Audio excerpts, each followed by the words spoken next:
Hello, my friends, and welcome back. Today, we're taking a look at a clip from Splotch where she's getting angry that a thin person is using a song written about fat issues. She feels that the thin person is appropriating her culture, which is far different than when an overweight person claims to have a restrictive ED. Somehow. We're also going to be taking a look at a couple of bonus clips. Let us dive right in with the applying of comb to mustache.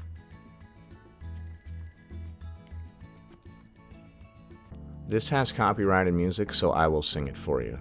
They can't relate to how I took on a scissors and looked in the mirror and cut the sleeves off of my favorite sweater. Stuff my face, protein shakes working to get bigger. Why do I still feel so goddamn inferior? Okay. Alright, so this person is relating to this song. I'm guessing they have some sort of body dysmorphia or a restrictive ED or something along those lines. Let us see how Splotch responds. So I found out about the shenanigans on Twitter when This shenanigans? Fab Feminist tweeted about it. Fat Fab Feminist tweeted about it. Well, you know, if you can say Fat Fab Feminist 3 times fast, then I might take you seriously. Skinny people using this song, specifically about growing up as a fat person, to talk about their teeth and how they're too skinny and... I love her tone right there. About your teeth and how they're too skinny and you're not valid. Other people are using this song to talk about their teeth and how they're too skinny or too short or whatever. None of that is valid. The only thing that is valid is if you were overweight. You can just see and hear the bitterness in the tone. If bitterness had a face, dun dun dun dun dun dun. Hey. It's such a great analogy for where mainstream body positivity is now. That's why I don't fuck with that mainstream body positivity, son. I've told you several times, that's why I don't fuck with that mainstream body positivity, son. I only fuck with that underground shit. Compared to what it was intended for. It was created to liberate the most marginalized of bodies, you know. The most marginalized of bodies. Pay attention to the tone that she's about to use right here. You know, black, brown, disabled, fat. Black, brown, disabled, fat. So the body positivity movement was created for marginalized bodies such as black, brown, disabled, fat. How are black and brown bodies marginalized? What are you talking about? Why are you putting them in the same category as being disabled or fat? You're all like, if you're black, you're basically disabled. I mean, look at the color of your skin. My goodness. So what you need is a fat crusader such as myself to go out on a limb for you. So body positivity was created for black and brown people because being black and brown is so grotesque to look at that they need to be part of the movement that is designed for disabled people who are missing limbs and stuff. Because being black or brown is basically a disability, apparently, from Splotchmaker's perspective. And you guys need a crusader, you need a Captain Save-A-Ho to come along and whisk you out of your black or brownness. Your black and or brownness. Or you need to be taught to accept yourself even though you were black or brown. Like, dude, I know your skin is black, but it's gonna be alright, dude. You'll be okay. We have room for you in our movement. You can go sit next to the disabled person who has no legs, because being black is about the same thing. Right? Correct me if I'm wrong. Did I get everything wrong there, or was that a perfectly valid... Was that a perfectly valid deep dive into the words that she just said? Because that's what I heard. Fat, super fat bodies. Fat, super fat bodies. Let's listen to that part again and pay attention to her tone and the look on her face. To liberate the most marginalized of bodies, you know, black, brown, disabled, fat, super fat bodies. To liberate the most marginalized of bodies, you know, fat, black, brown, disabled, you know. This is so off-putting and bizarre. Yeah, I'm sure black people need your help, right? Like, oh, thank God. Thank God. We've just been sitting over here being black all this time. Thank you so much for coming along and including us in your movement. And why are you guys getting mad about thin people trying to commandeer your song or your movement or whatever? What about all the obese people claiming to have a restrictive ED? It ain't so funny when someone does it to you, is it? And now it's been watered down to being about self-love and we know that's a crock of crap. It's been watered down to be about self-love. How stupid and worthless is that? It was supposed to be about being bitter, about being overweight or brown. body image. This song isn't for you. Okay, whoa. The tone got a little dark there, huh? She's like, this song isn't for you. It was a little lighthearted in the beginning, you know. She's like, this blah, blah, blah, black and brown marginalized people, blah, blah, blah, blah. This song isn't for you. Whoa, shit got dark right there, homie. Damn, I thought we were just having a regular conversation. You got all aggressive and looked right into my optical nerve. This song isn't for you. Okay, man. Oh, dang. All right, man, you're kind of scaring me a little bit. You ain't got to look at me like that. Yes, I'm gatekeeping. Yes, I'm gatekeeping this. This is specifically about growing up fat and being fat. But what about the black and brown people? I just really wish thin people would stop commandeering these things and these... You wish thin people would stop commandeering these things. Commandeering? movements, inserting yourself, taking up too much space. Really? You're going to talk about thin people taking up too much space within the movement? Why are you trying to make me make fat jokes? I would never make a weight-based joke. So you're going to have to try harder than that, madam. You can't gatekeep body positivity. What about the people it was actually designed for? Like maybe little people or people with disabilities and burn victims. Stuff that's completely out of their control. The next clips are going to be completely unrelated to the first. Alright, Feminist Land Whale is going to stitch with this person. I cannot hear what this person is saying because Feminist Land Whale muted their audio.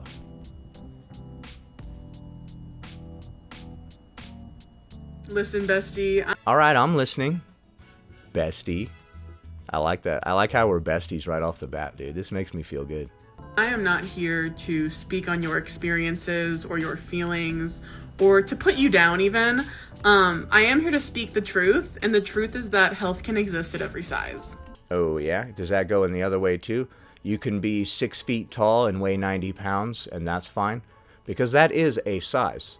Health at every size implies both directions, right? You can be 600 pounds and be just fine. You could be 90 pounds as a 6 foot tall man and be just fine too, right? You can't say that you can get as obese as you like and it's perfectly healthy, but it's not healthy to lose weight. You can't have it both ways. Here's health, here's unhealthy this way, here's unhealthy that way. Only right here is the health. Between this and this. You mentioned in your video that when you were fat, you ate McDonald's every day. Obviously, that is not good for your health. What are you talking about? Food has no moral value, and no food is healthier or unhealthier than the other. I don't know where you're coming up with all this crazy talk. Did Big Diet get to you too, Sarah? So you're implying that eating McDonald's every day may not be healthy. So, Big Diet got to you too, didn't they? Oh, I should have known, man. There's a lot of expensive stuff in the background of this video. Who paid for that? Was it Big Diet? Did they buy you that cat? However, you're making the generalization that every fat person only eats McDonald's every day. Did she say that? I didn't hear the words that the other girls said, so I honestly can't speak to it. But I doubt she said that. Which simply is not true. As I mentioned in my last video, there are things you can do for your health that may result in weight loss, such as reducing stress, eating more nutritiously, and exercising frequently. Or not eating food that is unhealthy. That's the biggest thing you could do, is to not consume things that are unhealthy. In case any of you are wondering, like adding in healthy food is a good thing to do, sure. But you need to get rid of the unhealthy food as well, because it has a deleterious effect on your health. However, when we have health issues such as hypertension or diabetes, the focus is not put on doing those things to live a healthier life. The focus is put on watching the scale move. So if you have diabetes or hypertension and they make you lose weight, their intention is not to help you with those conditions, but just to look at the scale move. So you go to the doctor. Doctor, I got hypertension and diabetes. What should I do? You should lose weight. That will help you with those things. Lose weight just for the sake of losing weight? Ugh, man, that's got restrictive ED talk and disordered thought patterns written all over it.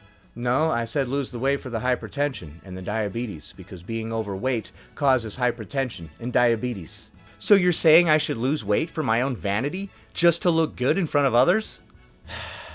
Once again, that's not at all what I said. I don't know why none of these words that I'm saying are going inside of your ear canal. The scale can move and your health can stay the exact same.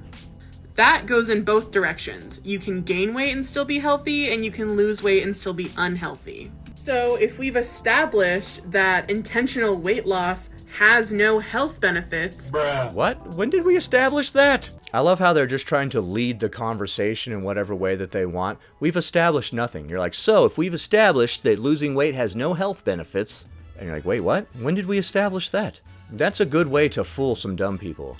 You start off the meeting at work with, so we've established that you all owe me $10. And Joe from IT is going to be in later today, so he's going to be taking care of whatever desktop issues that you have. As long as you say that first part. So we've established that you all owe me money, and then you just go on to the next thing so that idea is just chilling in everybody's brain. They're like, okay, I owe him $10, and now I'm going to get my computer worked on. Now that I owe you $10 is stuck in their subconscious. So we've established that gravity is not real, and therefore my invention will work 100% of the time. Oh yes, but of course, gravity is not real, and therefore I'm going to invest in your... What? Gravity not real, he say? What? What are non-fat phobic reasons someone would want to lose weight? Why do they have to be non-fat phobic through your lens? So if anybody wants to lose weight, you need to run it past Sarah first, and she will tell you if your reason is legitimate or not. If you want to lose weight just to look good or to help your health or really anything, that's all fat phobic. One reason that you stated is that you don't want your thighs to chafe anymore, and that's part of why you wanted to lose weight. Which, first of all, is the fucking funniest thing I've heard in a long fucking time. It's not funny at all. I'm not sure what's so funny about thighs rubbing together. She's acting like that doesn't happen. When I was 60 pounds heavier than I am today, my thighs chafed like you wouldn't believe. One time I went to Magic Mountain with my friends, and I was having trouble keeping up because my thighs were rubbing together so badly that, like, it rubbed until it hurt, then it kept rubbing until it got, like, sticky, and they were sticking together as they rubbed, and it made it, like, 10 times worse, man. Oh my god, it was the worst. It was like damn near bleeding, because we were walking around all day. Of course, you know, you're going on roller coasters and stuff. And I was only about 60 pounds overweight, so...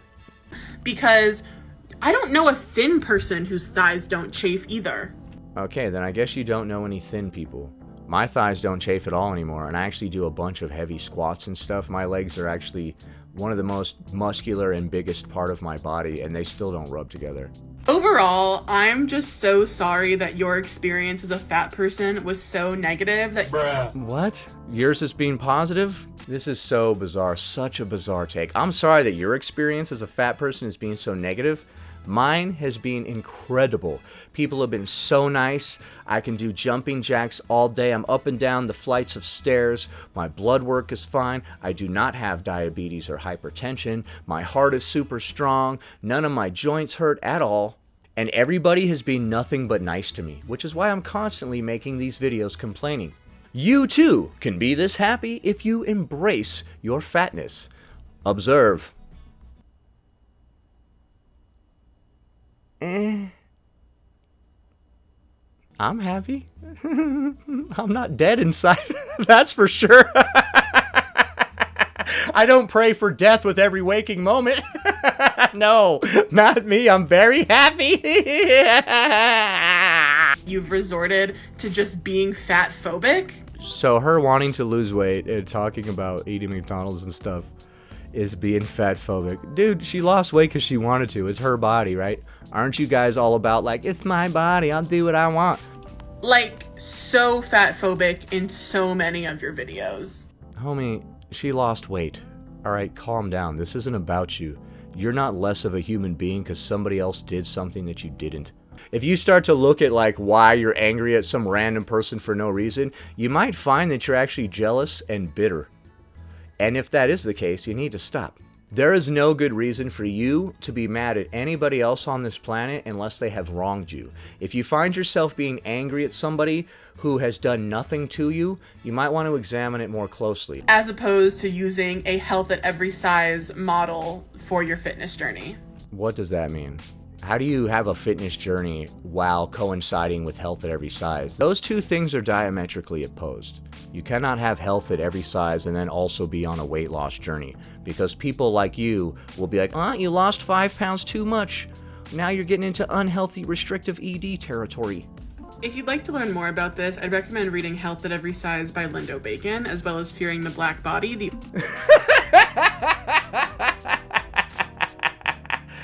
Oh my god, just the title of that book alone, dude. Fearing the Black Body. Oh yeah, I'm gonna learn a lot from that, dude. Origins of Fat Phobia. Right, I don't care about what the origins of anything are. I love when people try to make you feel like your feelings are invalid by reading some book written by some other person. You may have thought X, Y, and Z, but after you read Lindo Bacon's book, and then you try to view the world through her lens, now you can see it as ABC. Like, there's this constant push to make everybody view the world in a different way other than it really is currently. Everybody's like, well, if you think about it this way, actually a bullet to the face is good for you when you view it through this lens. Like, what? No, homie. There's not going to be a book that you can give me that makes me accept that gravity isn't real, okay? There's no amount of mental gymnastics that I can do to be like, yeah, that is fine. I do fear the black body. You are right. Like, what, bro? No, I have functioning eyes and a functioning brain, and I'm going to see and hear the world in the way that I want. Wishing you nothing but the best, girly pop. Yep, that's the face of somebody who is not bitter and angry. She is literally wishing you the best. Yeah, and I'm just wishing you the best. I wish you all the best. All right, let's take a look at another unrelated clip. Just a fat girl breaking down stereotypes by eating out at a restaurant by herself. I'm not sure which stereotype she's breaking by eating. I assumed that all overweight people didn't eat at all, which is how they became overweight, right? Yeah, that makes sense. Okay. All right, we're gonna do that like fake upbeat thing again, where we're like, you can do this. Oh my goodness.